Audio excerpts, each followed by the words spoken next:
श्रीमती भावना गवली जी। धन्यवाद सभापति जी, आपने मुझे नारी शक्ति वंदन विधेयक 2023 पर बोलने का अवसर दिया। मैं जोरों शोरों से इस विधेयक का समर्थन करती हूँ। मेरी पार्टी के सारे सांसद, मेरे पार्टी के मुख्य नेता सीएम आदरणीय एकनाथ जी शिंदे जी के तरफ से भी मैं स्वागत करती हूँ। आज 75 सालों के बाद राजनीतिक भागीदारी महिलाओं को मिलने जा रही है और मैं यहाँ पर ये बताना चाहूंगी कि ये जो बिल है ये महिलाओं का दिल है और दिल और दिमाग को देखते हुए आदरणीय प्रधानमंत्री जी ने महिला आरक्षण लाने का ये फैसला लिया है। सभापति जी, यहाँ पर मैं ये बताना चाहूंगी कि महिलाओं के किस्मत का ताला मोदी जी ने खोला। अगर मोदी जी, हमारे प्राइम मिनिस्टर साहब अगर ये पहल नहीं करते, ये बिल यहाँ पर विशेष सत्र में नहीं लाते, तो मुझे लगता है हमारे महिलाएं वैसी की वैसी रह जाती, वो ग्राम पंचायत जिला परिषद में ही अटकी पड़ी रहती। और ये निर्णय लेने के कारण हमारे सारे महिलाओं को फायदा होगा। रमा जी यहाँ पर बैठी हुई है, मुझे पता है रमा जी की महिलाओं को चुन के यहाँ पर आने के लिए कितना कष्ट करना पड़ता है, कितना संघर्ष करना पड़ता है, कितना लड़ना पड़ता है। पहले अपने पार्टी से लड़ो, फिर बाद में क्षेत्र में लड़ो, फिर काम के लिए लड़ो। ये सारी लड़ाइयाँ पार करते करते मोदी जी ने, हमारे प्राइम मिनिस्टर साहब ने हमें यहाँ तक कल पहुँचाया है। मैं बहुत बहुत धन्यवाद उनका देना चाहूंगी कि ये पहल उन्होंने की है और ये पहल तो वही कर सकते, दूसरे में हिम्मत का है करने की। इतने 27 साल से इस विधेयक को हम पारित नहीं कर पाए, किसी ना किसी बहाने, किसी ना किसी कारण इसे हम वैसा के वैसा पड़ा रहने दिया, उस पे धूल बैठ गई। वो धूल साफ करने का काम हमारे प्राइम मिनिस्टर साहब ने यहाँ पर किया है। मैं बहुत बहुत अभिनंदन, धन्यवाद यहाँ पर करना चाहूंगी। सभापति जी, जैसा कि हमने देखा है, महिलाओं का योगदान कोई आज यहाँ संसद में है या बाहर है ऐसी बात नहीं है। महिलाओं का योगदान तो झांसी की रानी जो बोलती थी खूब लड़ी वो मर्दानी झांसी वाली रानी थी, इस प्रकार से जीजा माता ने भी छत्रपति शिवाजी राज्य को तैयार किया। उन्होंने उनके हाथ में राज्य की, देश की भागदौड़ देने के लिए प्रयास किए, काम किया। इस प्रकार से हमारी जो महिला अहिल्या देवी होलकर, उन्होंने टेम्पल बनाए, रास्ते बनाए, घाट बनाए, इस प्रकार से काम किया। हमारी सावित्रीबाई फुले जो महाराष्ट्र से आती है, उन्होंने भी महिलाओं के लिए शिक्षण देने के लिए काम किया और वो जब महिलाओं को शिक्षा देने के लिए जाती थी तो उनपे पथराव होते थे, उसे भी झेल कर उन्होंने महिलाओं के लिए पहल की। इस प्रकार से हमारी सारी महिला जो पुरातन काल में भी थी, अभी भी है और आगे भी रहेगी, लेकिन आगे और बढ़ने के लिए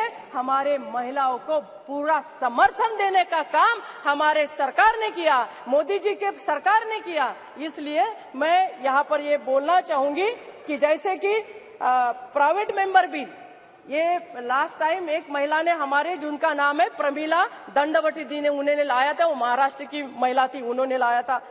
जैसा हम देखते हैं सर कि महिलाओं का योगदान पहले ऐसा रहता था कि वो नर्स बने, वो एक टेलीफोन ऑपरेटर बने, इस प्रकार से महिलाओं का योगदान होता था। बट उसके बाद में महिला आगे बढ़ती गई, सपोर्ट मिलता गया और आज तो हम ये देख रहे हैं कि हमारा महिलाओं का बिल पास हो रहा है। कभी हमने ये भी सुना है कि महिला ऑपरेटर जो 100% ली गई थी, तो उसके बाद में एक सुप्रीम कोर्ट में एक रिट पिटिशन हुई थी कि 100% महिला ऑपरेटर कैसे हो सकते हैं। तो कोर्ट ने ये बोल के छोड़ दिया था, कोर्ट ने ये बोला था कि ये आरक्षण तो अभी रहेगा लेकिन 100% आरक्षण नहीं मिलेगा। तो सर हम 33% में ही खुश हैं।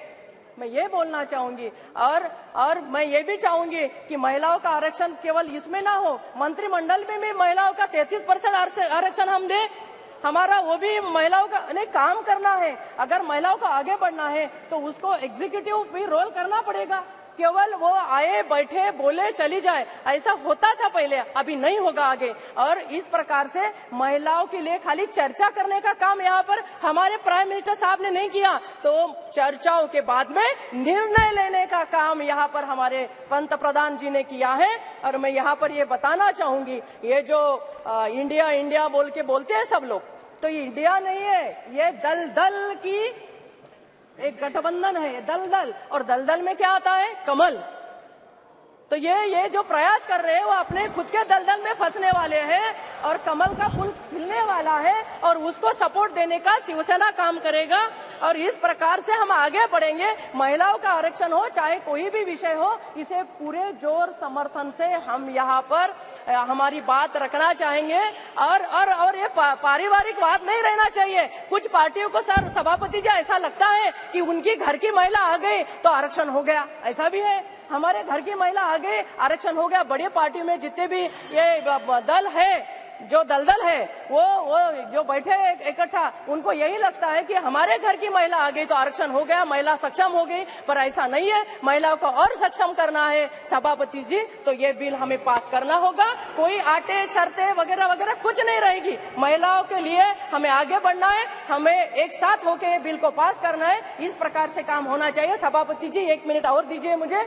यहाँ पर हमारी हिना जी बैठी है, यहाँ पर हमारी देव जी बैठी है, यहाँ पर हमारी दीदी बैठी है, यहाँ पर आगे भी ये सारी महिला बहुत संघर्ष करके आई है सर। मैं भी बहुत संघर्ष करके यहाँ तक पहुंची हूँ। मुझे कोई राजनीतिक बैकग्राउंड नहीं है, लेकिन 5 बार यहाँ पर मैं अपना प्रतिनिधित्व कर रही हूँ, अपने खुद के बलबूते पे कर रही हूँ। मेरे पार्टी ने मुझे सपोर्ट किया है, मेरे बाकी के लोगों ने सपोर्ट किया है, लेकिन मेरा संघर्ष भी उतना ही रहा है। जिस प्रकार से हमने संघर्ष किया है, जिस प्रकार से यहाँ की हर एक महिला संघर्ष करके आती है, उस संघर्ष को सैल्यूट करते हुए, उस संघर्ष को प्रणाम करते हुए इस बिल को हम सब लोगों को पास करना चाहिए।